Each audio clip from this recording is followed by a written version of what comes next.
Is liberty dying where you live? Escape to Keene at freekeene.com. All right, welcome back, everybody, to the afternoon sessions here at Keenevention. It's going to be a little bit different this afternoon. We've got kind of a tech theme, and we're going to hit you hard and fast with information because the tech panel and the Bitcoin panel are shorter than the other panels that we've had. Our afternoon session is kind of compressed compared to the other afternoon sessions. So instead of a 75-minute panel, we're going to have, I think, 45 or 50-minute panels here, so just under an hour. Hopefully we'll be covering all kinds of interesting things, and I do want to remind you that later this afternoon there is a Rich Paul sine wave. It could be happening outside of the jail, across from the jail on Route 101.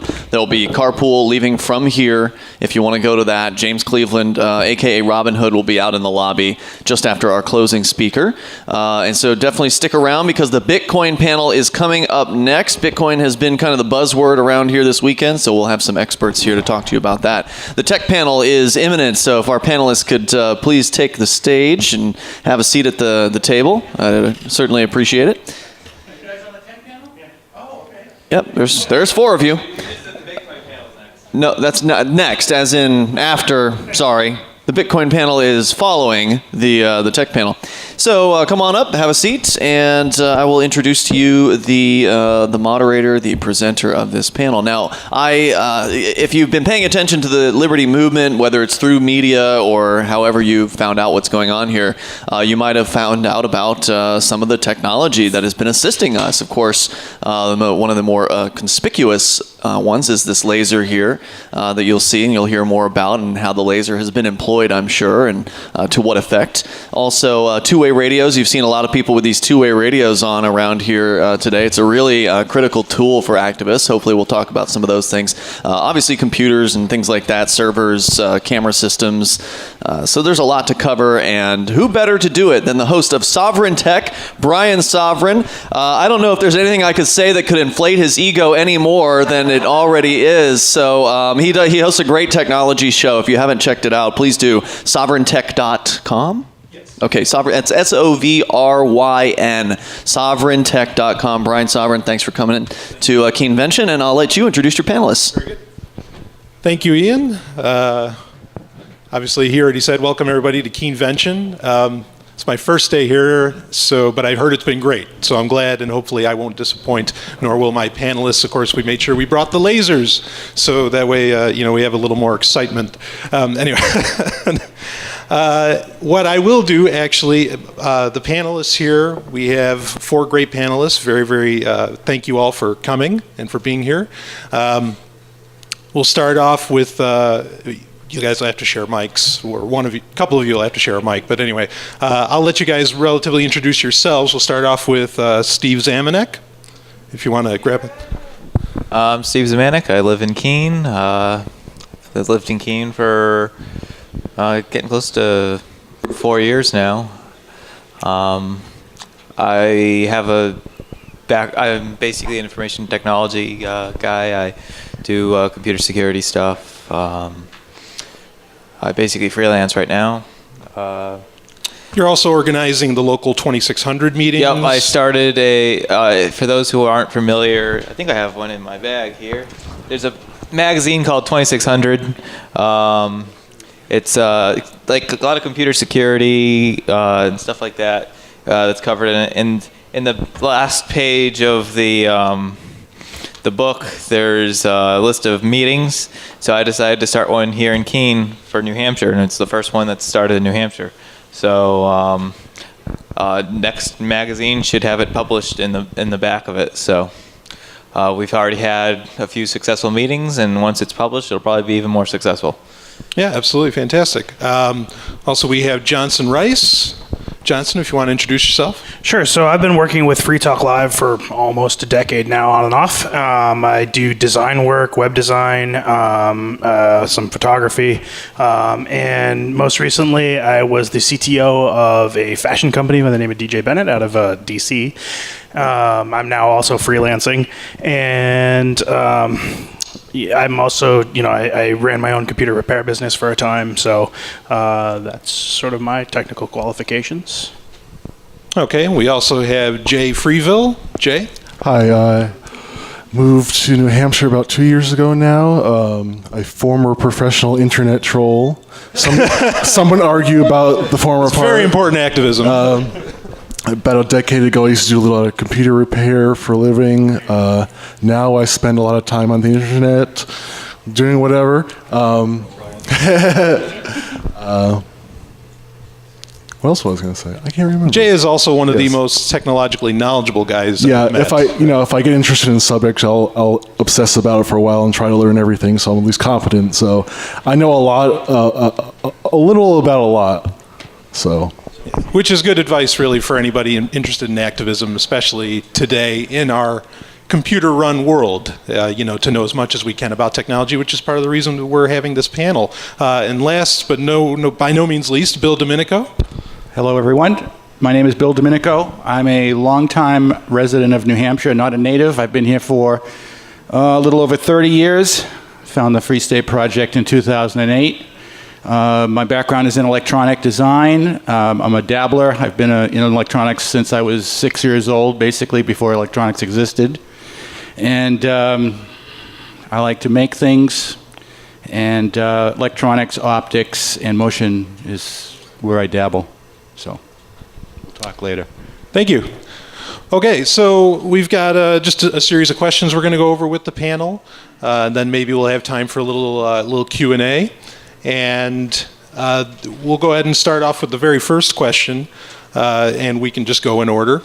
What ways do you see technology being used in New Hampshire to push liberty forward? Now, that's a really broad spectrum thing, but I mean, if you want to keep your answer to obviously the internet is incredibly important for getting information out. Bitcoin which we'll save that for the next panel, is an incredibly important tool economically as well as in other ways.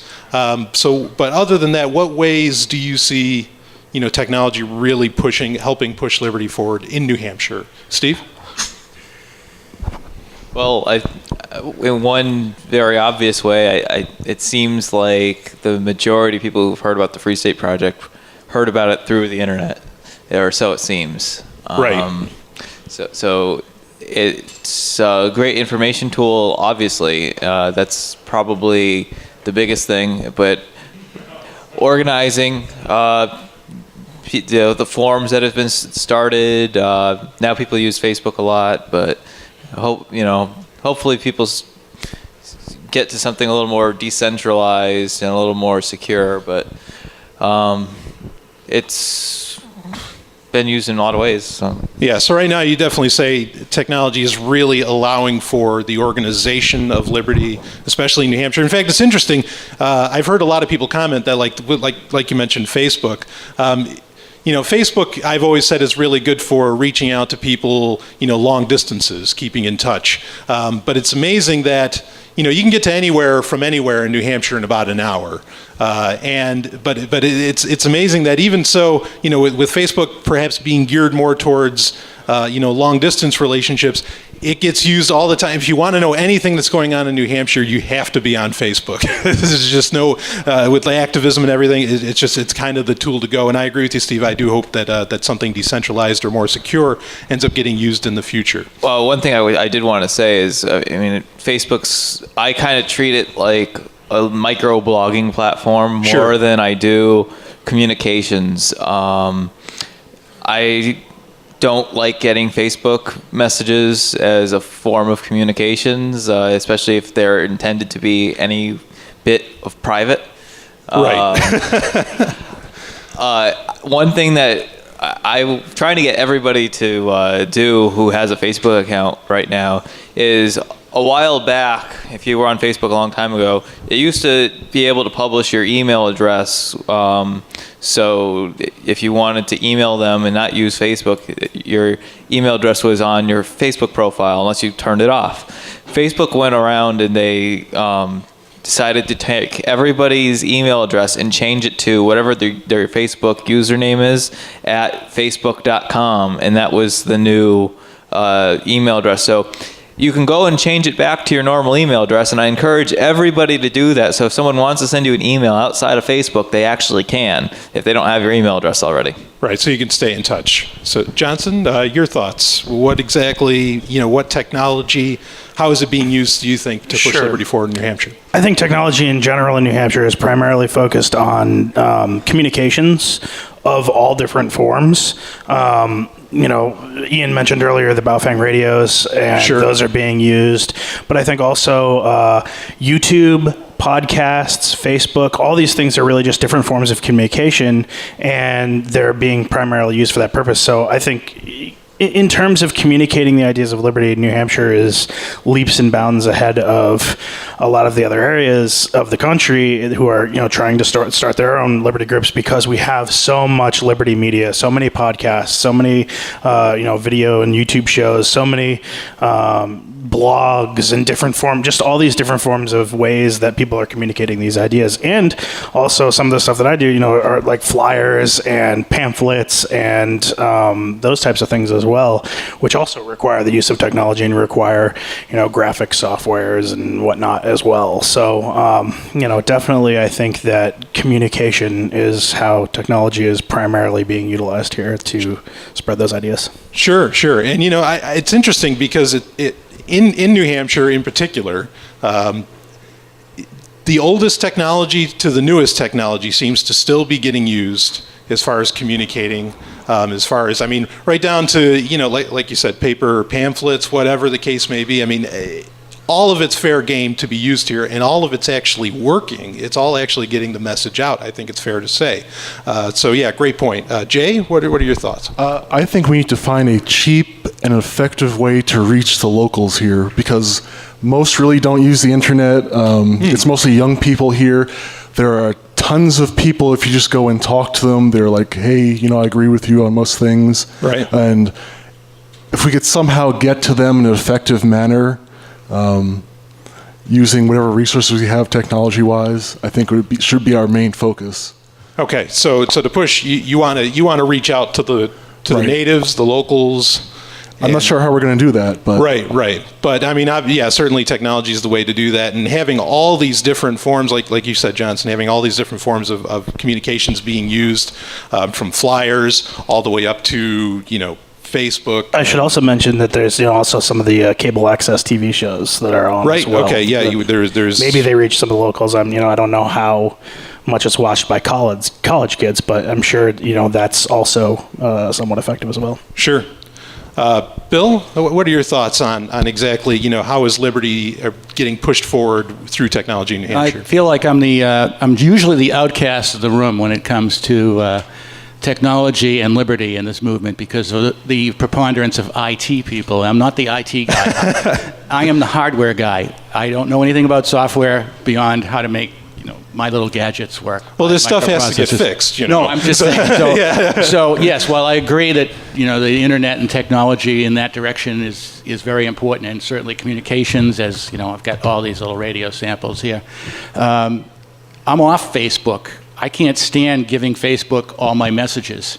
I've noticed that some of my friends have their email addresses at facebook.com. Right. I don't even want to send them a message because why should I give my information that I want to send to one of my friends to Facebook, right? My wife Gail, who a lot of you know, will say, hey, so and so just contacted me on Facebook. They want to know about this.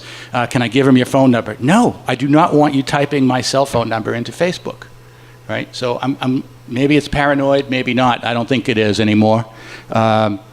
I'm really not in favor of communicating on the internet if it's not encrypted. I'm sure we'll get into that later. Yeah. My focus is hardware. My focus is making things. I've been self-employed for 20 years. I'm hoping to stay self-employed until I can't be self-employed anymore. And I think that we can also communicate by making things that come from the liberty movement. For instance, I'm going to pass this around. Hey, Graham, would you grab these? These are little 3D printed FSP key rings that I printed the other day. Actually, over the course of about 2 days, because they take about 15 minutes to print. If I talk too long, please tell me to shut up.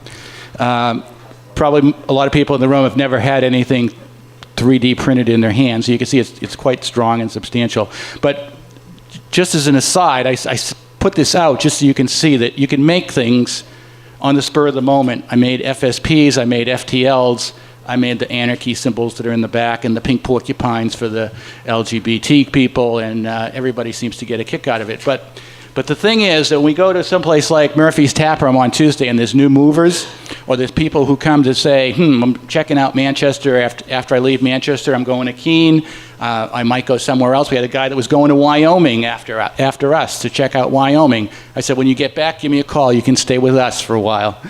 And I'll give him one of these little 3D printed trinkets, and I think that has staying power because I don't think they're going to get a 3D printed, Free State Wyoming or... Yeah, exactly. I think that's really impressive. I saw those earlier. I wasn't aware exactly what they were or how they were created. That makes them all the more impressive. Here it is, it has the message FSP. Okay, what's FSP? But then the message, how did that actually get made? Exactly. And it got made, by you. Right. When you hand it to somebody, they don't really pay much attention to it. Oh, this is some cheesy key ring. But then you say, oh, it's made on a 3D printer. And they may have heard 3D printing, don't know anything about it. And so it gets the conversation moving immediately in that direction. Absolutely. And actually, I'm glad you brought that up, Bill, because I think 3D printing is one of, next to Bitcoin, it may even be more important than the internet, though one could say it doesn't work so well without the internet to download plans, to print stuff out or whatever. But it is one of those things that now the means of buying are in the hands of, everyday people now with Bitcoin. And the means of production are now in the hands of everyday people right here in New Hampshire. And like you said, you're not getting that in Free State Wyoming, at least not that we know of. So that is a great point to bring up. I don't consider myself a 3D printer fanatic. There's people on the internet are saying this is the next best thing to slice bread and all that. Right. Yeah, it's going to get there. I don't believe it's anywhere near there yet. Right. But you can have some fun with it now. You can do some good things with it. Yeah, well, it's one way of getting the message out. Another thing I want to say is that, like you mentioned about how Facebook, you're not a big fan of that. I don't think Facebook can compete with getting a message out like that, at least not when you're right in front of it. So, for example, the laser projector that you see, anybody that's been to PorcFest in the last few years has probably seen it. But what you may or may not know is that we use it at DUI checkpoints, suspicionless, warrantless checkpoints, as we like to call them. And there's nothing the police can do about it. So when you're in downtown Manchester and you've got this projecting on a building, and of course this is small right here, but we can make it 8, 10 feet high, 12 feet wide. It's the size of a billboard. And when you do that at night, it's unmistakable, and you can't go down the street without seeing it. And when it says checkpoint ahead, people take notice. And it started life as a Ron Paul gadget for his campaign in 2011, and we used it to project vote Ron Paul on buildings all over the Northeast, and it was very effective. And then after the Ron Paul campaign, it became a tool for the Free State Project. Sure. So we projected it on the Valley Street Jail when Wes Gilraith was in jail. Sometimes we put up messages that I probably shouldn't say on the live on mic, but it has to do with blank the police. Sure. Yeah. Okay. All right. Well, moving on to, some of this actually already got answered as far as what technologies do you feel are most helpful. I think, Bill, you touched on quite a few of those that are incredibly helpful. And like Steve, you mentioned, Steve and Johnson, you both mentioned communications as being pretty helpful. So I think we covered a lot of that. I guess I want to skip to another question. We talked about what technologies are really helpful in being used. One I wanted to talk about, though, and I don't know if anyone on the panel wants to bring up about it, is pirate radio. Does anyone here want to comment on the effectiveness of that, the importance of that? I may or may not have known somebody who ran a pirate radio station here in Keene. Actually, I would say it's a very, very effective. I heard so many people call into FTL. I used to listen to the station all the time Town was running, and they'd be like, "Hey, I'm from Keene. I just heard you for the first time." And where else we haven't had that kind of effectiveness like through any other media that I've ever seen here. through the internet or paper or anything, I would hear, at least once a week somebody call in and say they were from Keene and listen to the station. Yeah, and this touches on what you were saying about reaching out to, local people. Right. And that's definitely, how can't get any more local than that. That's amazing. So you do consider it effective? Yes, of course it's illegal. I was going to ask, what are the dangers? You could pretty much forget about trying to run it legally. It costs hundreds of thousands of dollars to try to do it. The worst I really have seen is somebody gets a letter in the mail. They'll stop by and they'll triangulate your signal and say, you better stop this within 10 days or you might do something else. So, and the worst I've really ever seen is equipment getting confiscated and an unenforceable $11,000 fine being applied. I've never heard of any attempts to collect that fine. Okay. So, Johnson? I'm not a very spiritual person, but there's something also very spiritual about having a pirate station on in the area, or just having, especially with it running LRN.FM. And there were a few months where, the station that was on before it was 94.3 in Keene, and that they were threatened by the FCC. And so it had to be taken down. The station has since returned to the air, actually 2 stations now. And the time period that it was off the air, it was just depressing. There's just something about being able to get in your car and turn on the radio and hear Liberty talk that is very uplifting. And knowing that message is going out and people are being exposed to it. And when it went off the air, I was just, every time I would get in my car, I would be reminded that it wasn't on the air, and I would be bummed out about it. And it was really uplifting to have that come back on the air. So I would say definitely pirate radio is extremely powerful, and it's even as just a morale booster for activists in even just activists themselves. I have to agree, because when I lived in Keene and I would just be walking around, people would have their windows down and you could hear what they're listening to on the radio, and boy, if I heard LRN, or admittedly even if I heard my own show, I'd be like, whoa. It was very exciting, and it definitely made you feel good and gave you a nice bolster to keep doing what you're doing. I'd also be exposed, just because, again, leaving it on in the car, I'd be exposed to other shows that I wouldn't normally hear, because I just get in and turn it on, and it's like, oh, what's this show?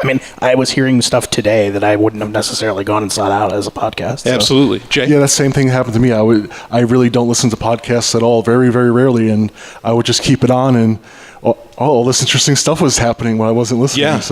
No, it's incredible. The other point I want to bring up too with pirate radio, or with the radio technology in general, and this is something recently, there was a caller into Free Talk Live that mentioned that they were using pirate data packet radio, which doesn't require an internet, yet you're sending data over radio signals. And that's something I'm kind of hoping will be used more in New Hampshire in particular, or at least tested, because this person said that they actually were able to do a Bitcoin transaction over radio, which that's really, really exciting and answers a lot of things. Bill, did you have something you wanted to? Yeah, I did want to mention another pitfall that probably might be surprising, is that there was a pirate radio station in Manchester for a while. It hasn't been up for longer than it actually was up, but while it was up, it had extremely good coverage. You could get it anywhere in the Manchester area or the edge of the surrounding towns. And echoing what you said, it was great to get in the car and turn it on. My car radio was always on that channel. I heard all kinds of stuff I never would have heard before. So that was great. But the interesting thing was the takedown of the station. And it didn't come directly from the FCC. It came from a bunch of kids who have a website, which is, the name escapes me at the moment, where they listen for pirate FM radio stations. So their sole goal in life is every morning when they get up is they tune the FM band and they make note if there's any station there that wasn't there the last time they did the check. And if there is, they contact each other and they go, hey, where's this station? They're all across New England. And they found the station, the pirate radio station in Manchester, probably within a week or two of when it was up. And they would blog on their website that, hey, go to such and such street and look up in the air, you'll see the antenna when they found the antenna. So they actually put forth to the FCC that we were operating a a station in Manchester, the FCC didn't find it themselves. So you got to put up with these nanny people, that are out there. Are they ham operators? They may have been, some were ham operators, and some of them were legitimate radio station engineers who feel that it's not right for us to be able to broadcast without paying exorbitant fees and having sponsors and all of that. So we had a local radio station producer here, or some higher level management, or I think he was former, and he said, "Hey, I think what you guys are doing are great," So. Yeah, when the people are, when local people, even people that aren't liberty-minded, are supporting what you're doing, obviously that's fantastic. Okay, so that's great. I mean, I think a pretty clear message here is that communications is incredibly important. Technology is, in many ways, it seems to be the key to that, to getting, to mass communication and getting the message out to everybody, not just around the world, but particularly right here. Like you say, to native people in New Hampshire and locals.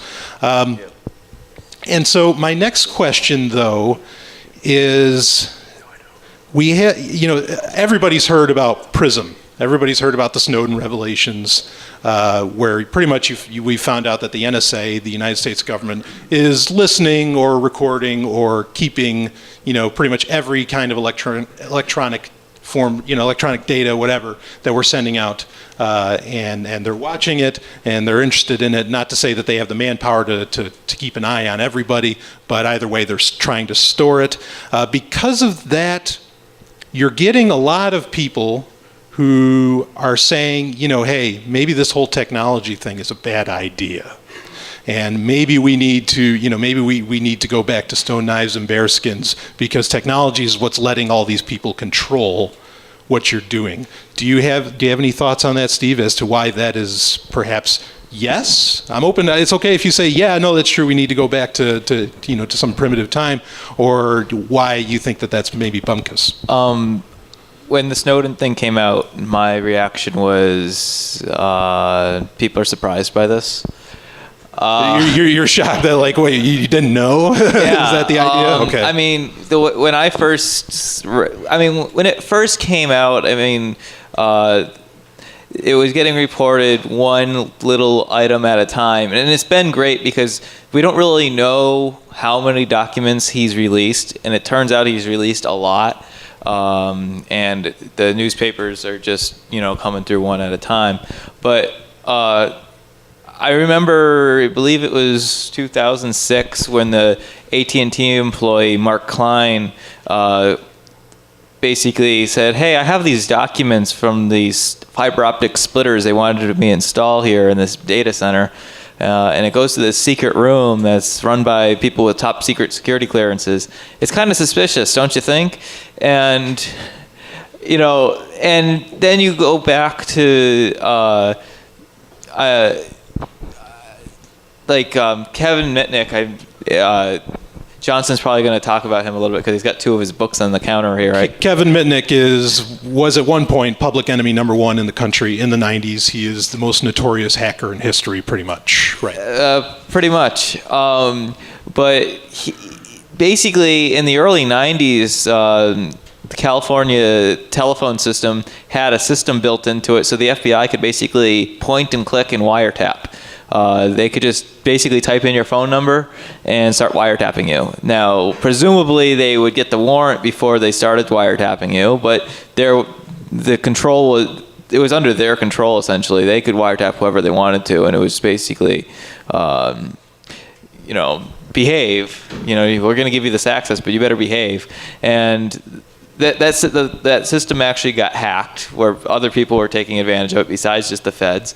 And but that was in the early 90s, where they can just point and click. They didn't have to climb a telephone pole and attach alligator clips to your telephone.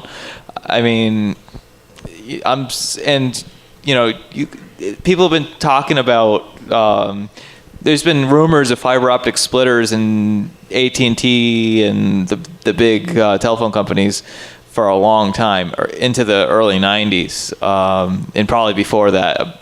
So essentially, they've been doing this for a really long time. They being the NSA, the government, whatever. They've been and I watching. think basically the other thing that made me say, well, people are surprised about this is just read the Patriot Act. You know, they basically say, yeah, we can wiretap you without a warrant now. We don't need warrant or even probable cause. They can just pretty much. I mean, it's just bizarre what they put in there, and people are surprised when they do what they say they're going to do in the Patriot Act. Sure. So would you say that even since they've been doing this so long, the fact is that liberty is growing, the Free State Project is working, more and more people are moving here all the time, that even that since they are tracking all this information, it hasn't stopped. It hasn't stopped the idea. It hasn't stopped the people. It hasn't. Is that safe to say? So you're saying we should not be just dumping technology just because they're watching everything we do? I don't think so. And I think basically, I mean, Phil Zimmerman, who wrote PGP,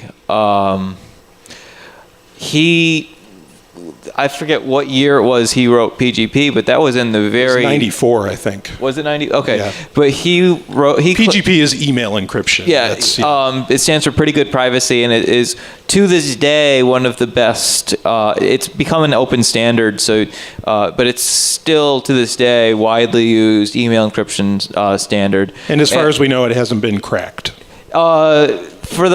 Basically, it uses different algorithms, and some of the earliest versions, like back in the 90s, have been cracked, but it's very, very secure. But he wrote it because he was a peace activist, and he was worried about the government intercepting his emails in the early 90s.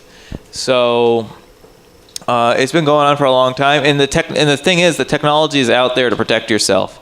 Now the problem is, there's no silver bullet.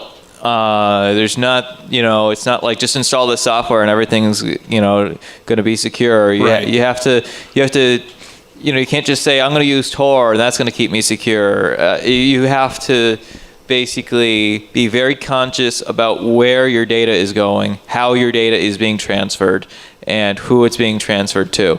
If you're putting your data onto someone else's server, whoever runs that server has access to your data. Sure. Okay, well, let's talk about that a little bit more in a minute. But Johnson, your thoughts, do you think that we should be running away from technology because it's something that seems to be so encroaching on us and maybe even trying to control our lives? No, unless, of course, you want to be completely irresponsible. If you're going to be irresponsible with technology, then yeah, you probably shouldn't be using it. That includes driving a car.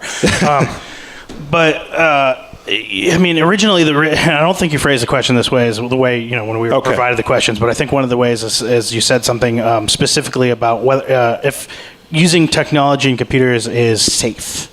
And I guess, my immediate answer to that would be, well, what do you consider safe? And taking a Luddite approach. And I kind of feel like, Bill, you almost took a little bit of Luddite approach by saying, I won't use Facebook. Don't send me your cell phone number over Facebook. And while I completely support you and I kind of agree with that sentiment on one level, on another level, I kind of say, well, you're not secure if you communicate online, period, in general. If you're not willing to spray photons on a wall, you shouldn't probably be putting it on the internet either, unless you're using some kind of encryption, because generally the internet is a public place. And, if you're putting something on Facebook, it's going to be just as public if you publish it on a blog. It's probably just as public if you put it in an email, in terms of if, either your ISP could read it, or the company that you're sending your email through could potentially read it, or the server administrator who's running your email server could read it, or a government can get a court order to read it. So unless you're using encryption to secure your data, it's just as good as spraying it on a wall with a laser, because someone's going to be able to read it. So don't do illegal things on the internet if you want, you want to remain private. Don't do things you don't want people knowing about on the internet. Bringing up Kevin Mitnick, I think one of the conversations that I think needs to be had amongst more technologically oriented liberty activists, and especially liberty activists, because I hear this so often from the liberty community talking about how encryption and computer security, they talk about it in a way like that's the end of the story. It's not the end of the story at all. In fact, it's not even the beginning of the story, because the way security is most often broken has nothing to do with computers at all. It has to do with the human element. It has to do with, social engineering and just being tricked. Hello, my name is Fred. I'm calling from the telephone company. We need to test your line.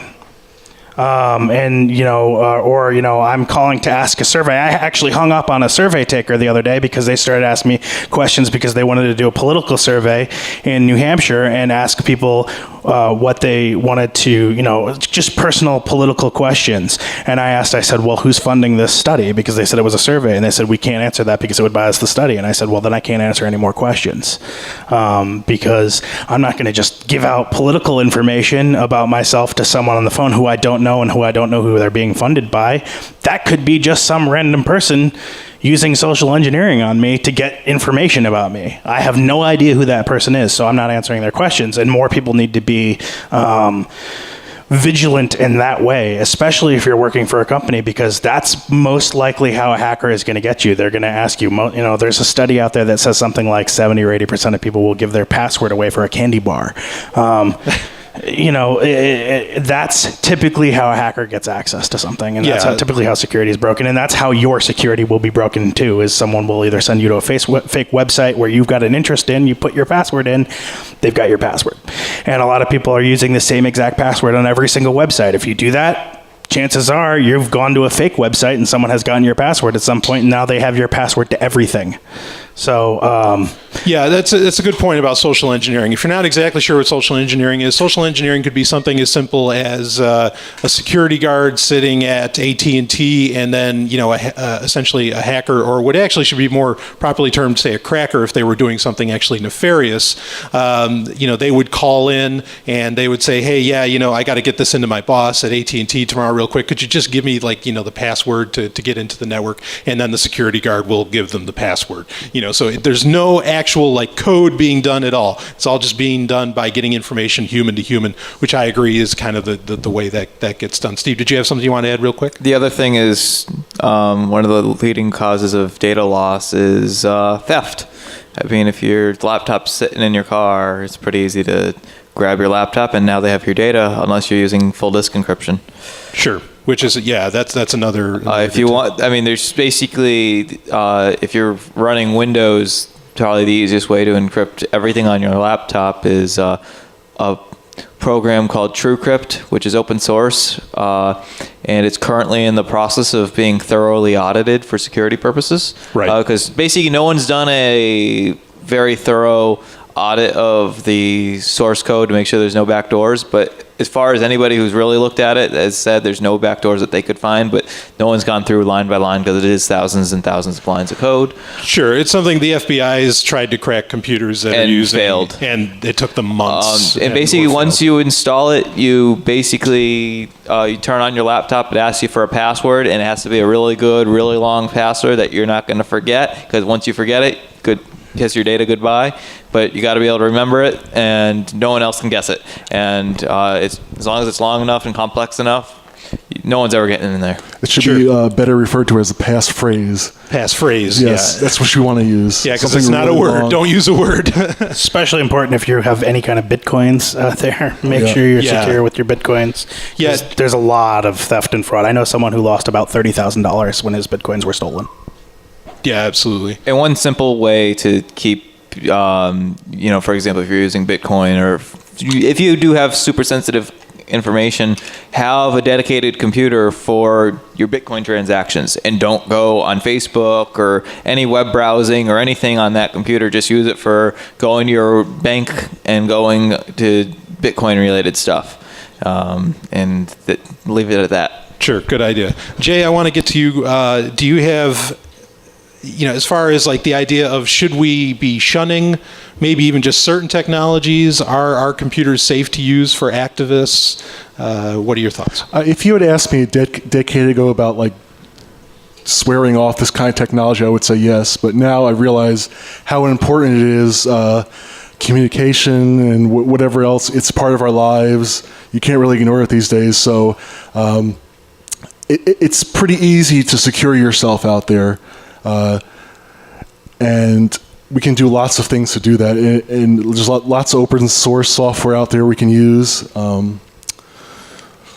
So yeah, I don't think we should be Luddites. I think we should just be more vigilant of how we're communicating, and we're not breaking any laws by most of our communications. Right. We just how to bring liberty to New Hampshire. There should be nothing illegal or about that. So. Right. So you're not saying at all. No, let's not dump computers. Let's not dump this tech. Let's just understand it. Let's take control of it for ourselves, which is interesting.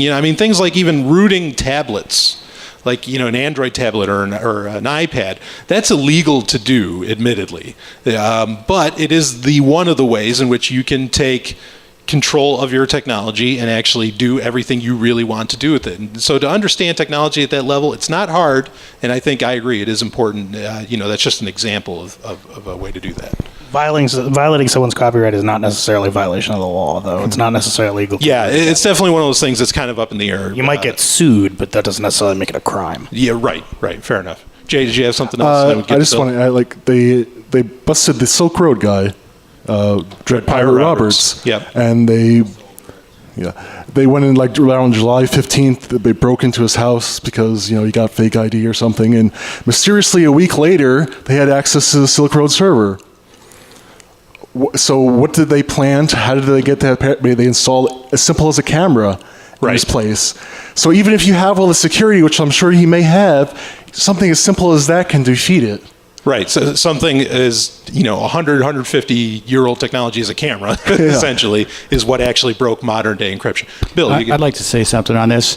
I've been talking to several people that are Free State Project members about encryption in the past few weeks, and so I've taken a little look into it, and you can have your hard drive, your cell phone, whatever, but let's just keep it to laptops or computers in general. You can have your hard drive encrypted up the yazoo.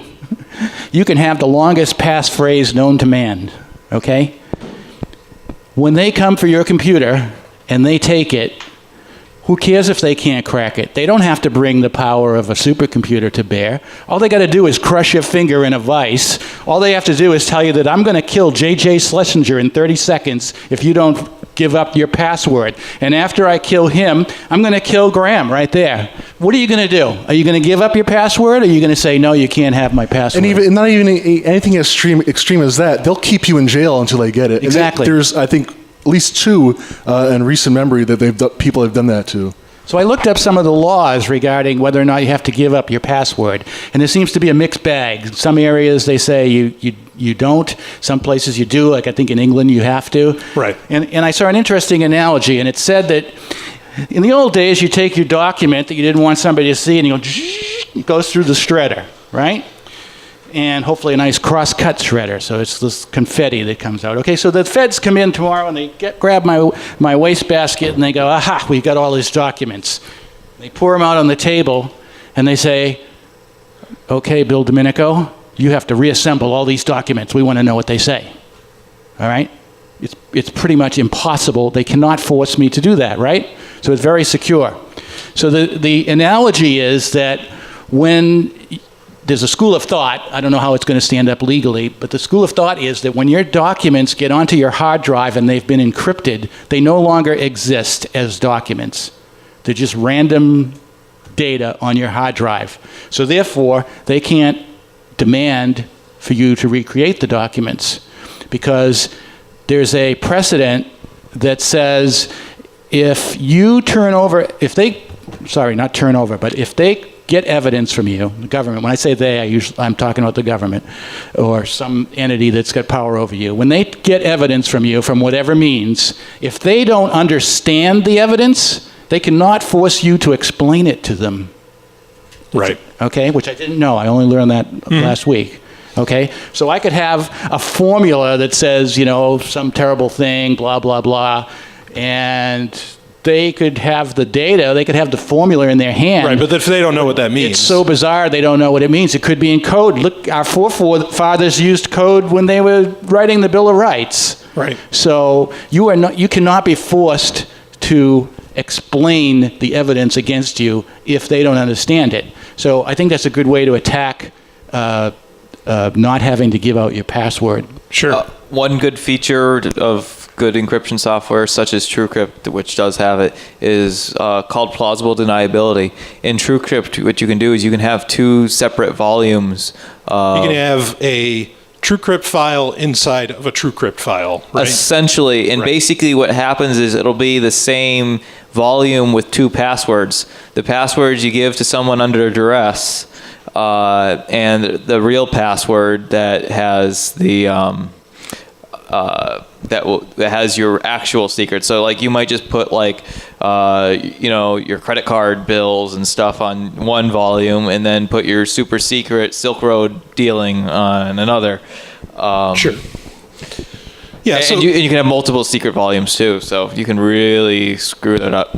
Okay, so we've kind of, Bill, did you want to? Yeah, I just want to address that. Once again, I'm not buying into this multiple secret volumes. I've read all of this. Yeah. All right. I'm not an expert on it by any means. I don't mean to step on your toes, Steve. You know way more on this than I do. But multiple secret volumes, my ass. When they come in my house and they say, give me your computer because you got plans to make a 3D printed pistol on your computer, and we want those plans. Where's your Liberator drawings and your G-code file? And I say, gee, I don't have it. I got it from somebody else. I bought it from JJ. I didn't print it, honest. Okay? And I keep bringing up JJ because he's looking right at me. He's the Liberty mastermind in and he's just trouble. I mean, he's trouble wherever he goes. You know, a 30-round mag. We found a 30-round mag in your car. Where did you get it? Those have been illegal for 2 years. We think you printed it on your printer. We want to find the plan. So once again, I give him my neat little encrypted computer with a volume within a volume. They're not fools. They're going to know. Yeah, he's given us the volume within a volume trick. Crush his other finger. I still say they're going to get the information if they want it. Johnson? Yeah, I may have an unpopular opinion to express here because I love unpopular I happen to have those plans on my computer, and I happen to have been one of the first people to jump on board with seeding a torrent of those files. Those are the actual Liberators. That's an actual the Liberator. 3D printed deal. Yep. That is amazing. Yep. Okay. Yep. I have, and I was one of the first people to jump on with the torrent for that, and I personally seeded over 120 some odd copies of it, like full copies. So many more people at least got parts of the file from me. And the unpopular opinion is I am a strong proponent of security through obscurity, which a lot of technical people will tell you exactly you don't want to rely on security through obscurity. What that means is that if you're in a large enough crowd and you're doing something that you shouldn't be doing, if there are enough other people around you, you're probably just not going to get noticed. It's basically the primary principle on how torrenting copyrighted material works, is that there's millions of people who do it, and I openly admit I do it. I'm openly admitting that I seeded those, the plans for the 3D printed weapon, and the reason why I'm able to openly do that is because I know that a bunch of other people did it, and I'm not concerned about those types of things. Those are types of things where I think I can rely on security through obscurity. I don't think anybody's going to come after me for having the plans for a 3D printed gun. I just use it as a generic example. It could have been a nuclear weapon. It could have been a dirty bomb. Could have been. Well, I think that those things plans to do wood gasification, which is now illegal in 49 states. I think I would do wood gasification. I don't think that I would seed the plans for a nuclear weapon because I do think that someone would come after me for that. And I think that those are the types of decisions that I think people need to make. Everybody's got to take their own personal level of risk, and that's what generally liberty activism in general is, that you're going to go out and take your own personal level of risk. And like I said earlier, I think everything that you do on the internet is generally public. So you really have to consider, is what I'm doing going to have some minions of the state come after me? And I know that's generally kind of an arbitrary question because they can come after you for whatever they want to. I mean, you have a plan for harvesting tobacco, they might come after with you. You have no idea. But I think that there's a certain level of responsibility that one needs to take where if you're the Dread Pirate Roberts, for example, you don't have an open apartment where you're running, a Silk Road from with roommates who have no idea. There's a certain level of security responsibility that you need to take for yourself. Otherwise you're asking to get caught. Jay, any thoughts on this? Nope. No? Okay. The last question, a lot of which has already been touched on with TrueCrypt, the 3D printing, as in what actions do you think people should take in response to, government encroachment, or what actions, I'll add to the question, what actions do you think we should take, to help expand liberty more, which we kind of touched on at first, using all the different kinds of communications that we use. Again, TrueCrypt, I think, is if you're looking for some base level stuff, and Bill, you bring up great points, and I am 100% behind you on people not using Facebook anymore. I really am. But Johnson, did you have any, beyond something like TrueCrypt, do you think that there's a certain methods that people should be implementing in their lives? I think you already touched on a lot of it. Yeah, a little bit. I mean, it's just security. Just don't do illegal things online. Really, is generally the first thought I think of. But that would be the way I would express it. But I mean, that said, I do. That said, I don't have cable, but I watch all the same shows you do. Yeah, exactly. And I'll fully admit it because I don't think they're coming after me for it. Yeah. I've been sent cease and desist letters in the past. I'm not on that internet connection anymore. Oh, well, I kept doing it, because millions and millions of people are torrenting content, and that's the way that's going to go until, these cable companies start allowing a la carte. I mean, until that happens, torrenting is going to happen, piracy is going to happen. Yeah, I think you're raising a great point in that if you can't encrypt everything, and there is, Steve, would you say it's safe to say there's no perfect encryption in the world? There's no perfect encryption in the world because you're not ever going to get everybody to use it at the same time. It's right. Even in the Liberty circles, even with technical people in Liberty circles, not everyone's using encryption. I mean, I have my PGP key on my business card, but I don't. There's very few people I know that will I could send them a PGP message to. It's very few. Sure. So a thought that I'd submit to everyone is that if encryption isn't perfect, because everybody has to use it, and not a lot of people are, is being as open as we can the answer? Is the exact opposite the way to just having this perhaps a degree of transparency, like coming out admitting, or like everybody just using torrenting or something? It's like, look, if you're going to arrest me, you got to arrest everybody. Or like with lasers, Bill, if everybody's using lasers, if everybody started using it, well, how do you know it was mine?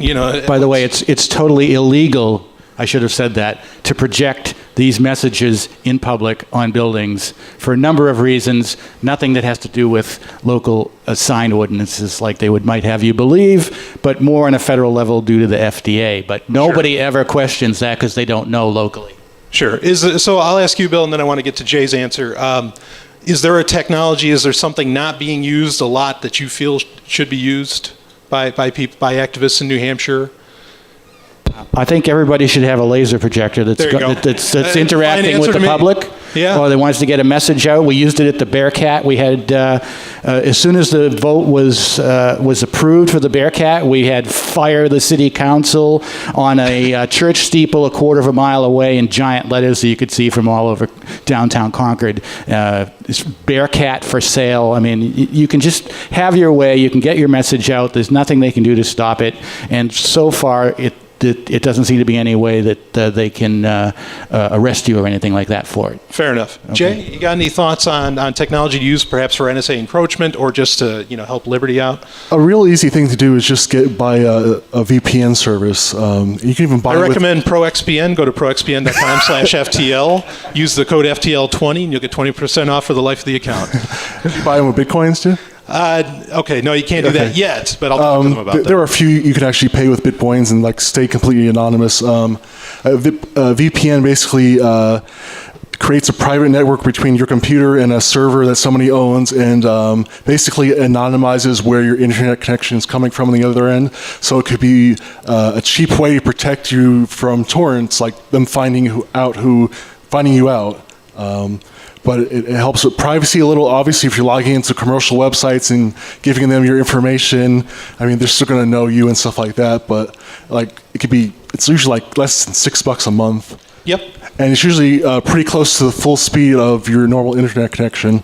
Of course, you could also just use something like Tor as an exit node for your websites, but it's slow and there might be some privacy issues. You don't know who's running the exit node. It could be the NSA, it could be a hacker. But yeah, I think that's a real good advice. Get a VPN. Yeah, I want to bring up real quick my recommendation as far as something that activists can do and that anybody can do. Is I do think Tor is a really wonderful technology. If you don't know, it's the onion router, and it's kind of a internet within the internet. And you have to use certain, browsers, certain software to be able to access it. One trick you can use, this is a flash drive. This is just a 4 gig flash drive. They can be bought for about $5. 4 gigabyte ones, you need at least that size. And you can put on an entire operating system called Tails. And this is actually run by the same people that produce Tor use this. And it will, my recommendation is to actually, if you really want to do certain things that you want to be kept quiet, is you actually create a completely separate identity on this. And that's how I use it, is when I use this, I'm not Brian Sovryn. I'm someone else, and I keep that mindset. Because and that's one way to thwart things like social engineering. It's not perfect. Nothing, like we said, nothing is. But this is definitely something I recommend, that if there's a lot of activities you are concerned about people seeing, to do something like that. Because you can plug this into any computer and use it on any computer, and you can walk away. You can even do it at work. There's even it can mask itself to where it looks like it's Windows XP running. So there's a lot. It's a really, really great tool that I recommend people jump on, because again, it's the anonymity, and it can be done from anywhere. You don't even have to do it from home. You can go to the library and plug that thing in and go to town. Like Brian said, if you're using something like Tor, Tor is for when you want to be anonymous, and and it's not even a good idea to have an alias. When you're doing something on Tor, it's basic. You really want to be nobody, completely anonymous, without even any identity. But one thing that came about in the Snowden documents is that the NSA is monitoring Tor exit nodes more closely than any other traffic. And I have a feeling that they're doing the same thing with commercial VPN services too. But the more that they get adopted, the more they have to look at, and the less ability they have. I think some of the other technology, there's some things that people should also do is make sure that when you're accessing a website, make sure you're accessing it with a secure connection, HTTPS. There are some browser plugins like HTTPS Everywhere. Right, which is run by the Electronic Frontier Foundation, right, which is a great organization for privacy. You can get that as a browser add-on, and it'll make sure that on any website that supports it, and even some that don't, it'll just try and establish an HTTPS connection. And then in terms of communication, if you really need to employ secure methods, one of the ways that you can be secure is what some of the these crazy elite hackers have used is what's called an air gap, which literally means that you communicate to a third party, and then that person takes the communication off the internet to another person, and then that's how the message is passed, so that there's an air gap in the communication. Right. So, again, it breaks the paper trail, breaks the internet trail, and if you really, really are in some kind of a crazy situation where you need to communicate privately, include an air gap in that method, where you're communicating with a third party. Again, I just still remember that everything. I think we remember that everything. Yeah, have the rule that whatever you're saying online, whatever you're doing online, is probably going to get looked at.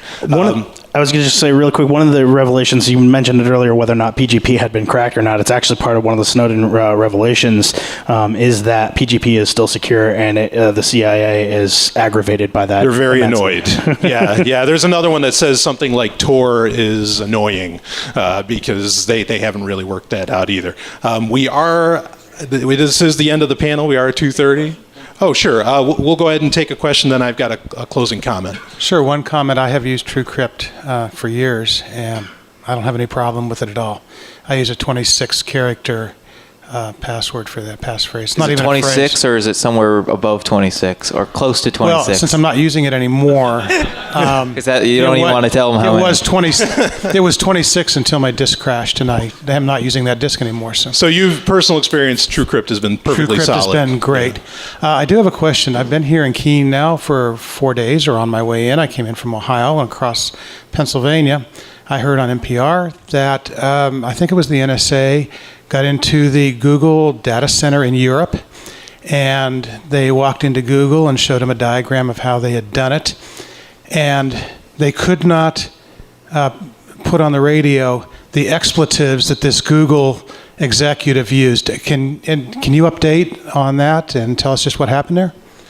I can quickly say I know that there was a Post-it note that was revealed by the NSA that essentially it showed Google's services, which is their own cloud, and then it showed the internet, and then it showed how those two come together at a front-end server that Google runs.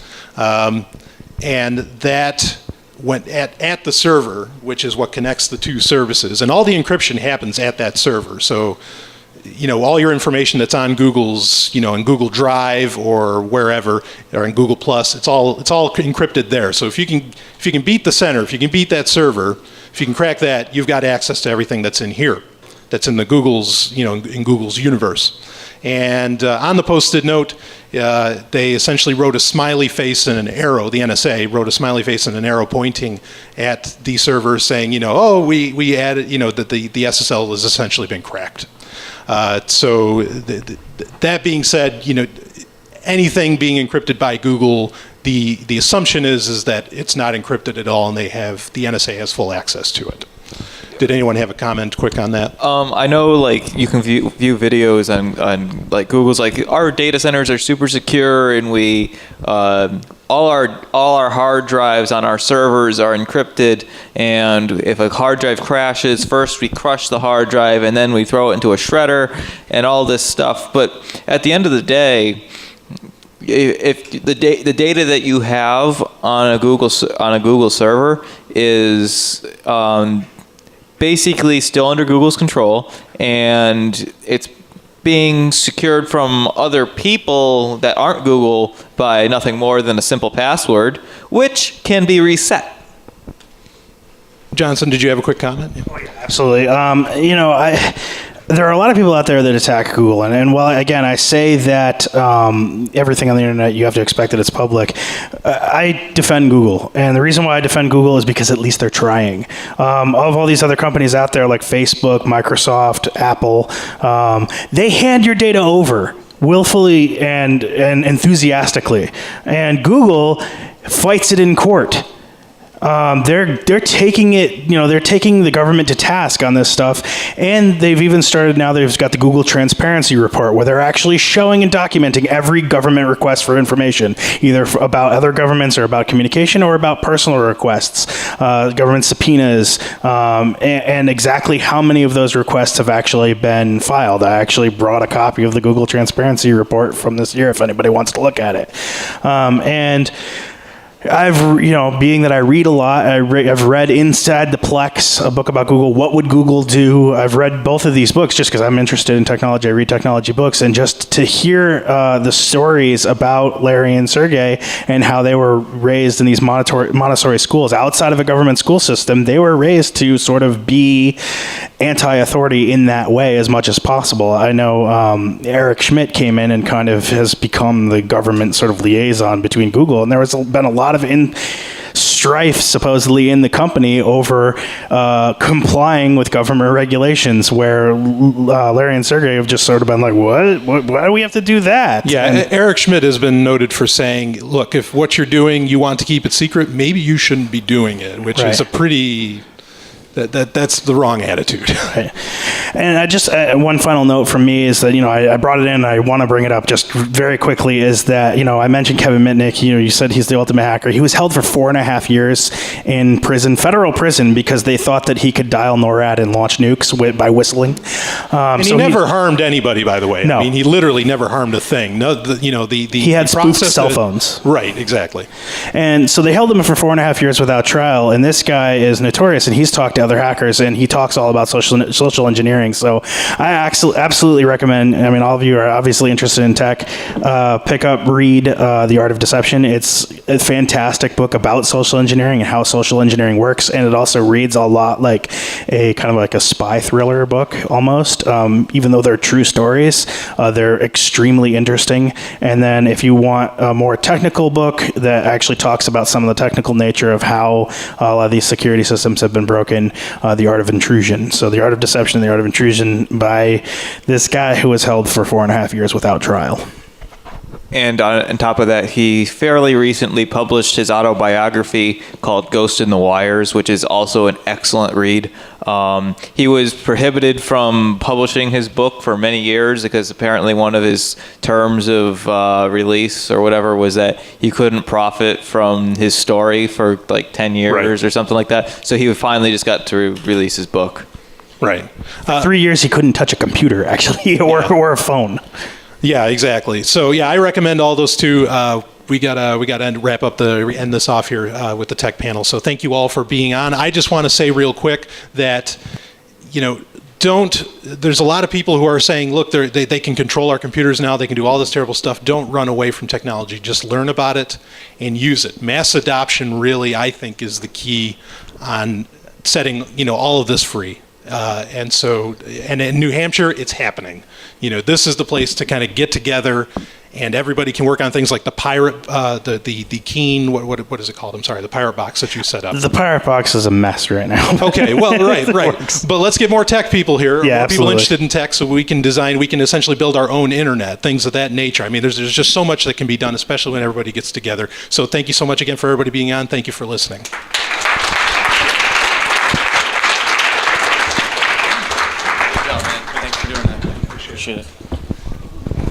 Fantastic stuff. Very useful information, and I'm only sorry we didn't have a full 75 minutes to hear more. However, I think all of these gentlemen will be here for the remainder of the day. Am I correct about that? You guys going to be here for the day? So if you've got some more detailed questions, I'm sure they'd be more than happy to talk to you in the back, or maybe when you see them later at Social Sundays, which is tonight at McHugh's at 6 o'clock. There's a Keen Bitcoin Network meeting at 5:30. McHugh's is not very far. It's at 12 Emerald Street. It's where we normally have our weekly meetup. So that would also be a good time to maybe query these gentlemen, these techsperts, if you will, on even more information. We'd like to invite you to visit freekeen.com. Freekeen.com features audio, video, and blogs chronicling the transition to a voluntary society. Freekeen.com also has comments and discussion forums so you can be heard. Freekeen.com. I should be in Keene, New Hampshire with the Free Staters.